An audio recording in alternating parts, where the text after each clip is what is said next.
Is the EV craze being overblown? According to a variety of research and surveys, owners of electric vehicles are thinking about a return to combustion engines due to significant problems with maintenance and repairs. Is the EV mania about to end? Let's find out. The findings of a recent McKinsey & Co. poll are fairly startling. Of the 30,000 people who regularly participate in the study, 29% of EV owners worldwide plan to return to driving a car with an internal combustion engine. The situation was worse in the United States, where 46% of McKinsey respondents saying they would definitely return to ICE. The most recent Consumer Reports survey indicates that electric cars, trucks, and SUVs have shown to be far less dependable than gasoline-powered vehicles. The number of issues with EVs from the 2021 to 23 model years was over 80% higher than that of cars with internal combustion engines. Consumer Reports state that problems with the battery and charging systems, as well as mismatches between the body panels and interior parts, were the most frequent grievances from electric vehicle owners. The survey said that although EV manufacturers are still learning how to create whole new power systems when they do so, EVs should become more generally reliable.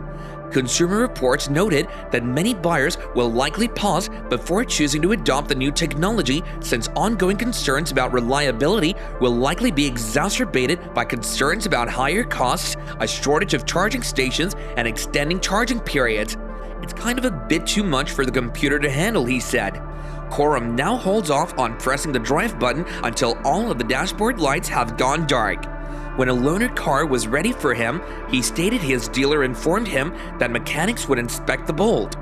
Owners of Hyundai's Ioniq 5 EV also mentioned a charging management computer as a source of battery and charging problems, which occasionally resulted in the car stalling. Rivian, a startup producer of electric SUVs and pickup trucks, had malfunctioning interior components and had problems getting body panels to line up properly, according to Fisher. Tesla, the leader in EV sales, has improved its reliability over the years thanks to years of experience in vehicle construction. This was mostly due to the fact that a sizable share of Tesla's sales are made up of the comparatively compact and affordable Model 3 and Model Y SUVs. These are easier to construct and don't have the new, prone-to-malfunctioning technology that Tesla offers in the more costly Model S and X. Tesla moved up from 19th place in 2022 to 14th place out of 30 car brands in the 2023 survey. So, what's the main problem here? As the technology behind electric vehicles is still developing, there aren't an adequate number of qualified repair persons and workshops that can repair your EV. When there's a lack of professionals, fixing an EV can cost you an arm and a leg. Also, the average repair cost of an EV in the United States is $6,587 compared to $4,215 for other vehicles. This makes EVs unaffordable to the average US family, and repairing them takes months. In addition, another report said that a man was unable to drive his EV because of complaints about the engine due to the cold weather.